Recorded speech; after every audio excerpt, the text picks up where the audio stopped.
আসসালামু আলাইকুম, রিনা আক্তার কুকিং চ্যানেলে আপনাদের সকলকে স্বাগতম। তো দেখেই তো বুঝতে পারছেন আমি আজকে কি নিয়ে আসছি। আশা করি পুরো ভিডিওর সাথেই থাকবেন, আপনাদের ভালো লাগবে। তো প্রথমে আমি একটা কড়াই চুলায় চাপিয়ে দিলাম, এর ভিতরে দিয়ে দিলাম পরিমাণ মতো তেল। তেলটা গরম হয়ে গেলে এর ভিতরে দিয়ে দিলাম পরিমাণ মতো পেঁয়াজ। তো এই পেঁয়াজটাকে আমি এখন ভেজে নিব। তো ভাজা হয়ে গেলে এর ভিতরে দিয়ে দিব সব মশলা। তো ভাজা হয়ে গিয়েছে, এখন আমি এর ভিতরে দিয়ে দিয়েছি পরিমাণ মতো আদা বাটা, রসুন বাটা, স্বাদ মতো লবণ। ওকে আমি সুন্দর করে ভেজে নিব।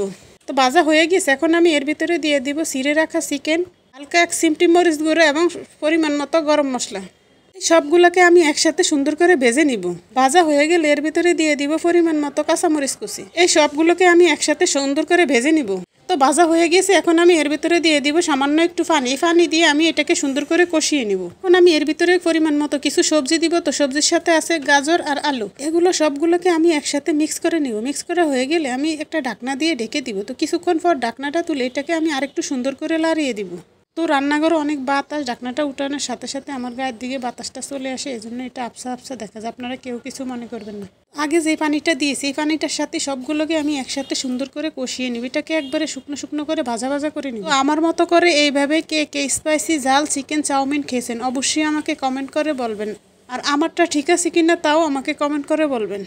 তো এই খাবারটা বাচ্চারা বেশি পছন্দ করে, ওদের কাছে অনেক ভালো লাগে। তা আমরাও অনেক পছন্দ করি, আমাদের কাছে অনেক ভালো লাগে। তো এই সবজিটা ভাজা হয়ে গিয়েছে, আমার মন চাচ্ছে এখনই আমি এই সবজিটা খেয়ে ফেলি। এরপরে আমি সিদ্ধ রাখা যে চাউমিন ছিল ওইটাকে আমি এর ভিতরে দিয়ে এটাকে আমি সুন্দর করে মিক্স করে দিব। এটার সাথে ঢেলে দেওয়ার পরে মনে হচ্ছে যে একটা বাফা পিঠা। এটাকে আমি এখন সুন্দর করে মিক্স করে দিব। তো এই পর্যায়ে এসে চুলার আঁচটা একটু কমিয়ে দিতে হবে, না হলে এটা পুড়ে যেতে পারে। এটাকে আস্তে আস্তে আমি সুন্দর করে মিক্স করে দিব। তো আমি চাউমিনের সাথে যে গাজরটা দিয়েছি এই গাজরটা আমি আগে ডিপে রেখেছি, সেই ডিপের গাজরটাই আমি এখানে সিদ্ধ করে এখানে দিয়েছি। তো এখন আমি এটাকে আরেকটু সুন্দর করে মিক্স করে দিব, এফিট ওফিট করে সুন্দর করে।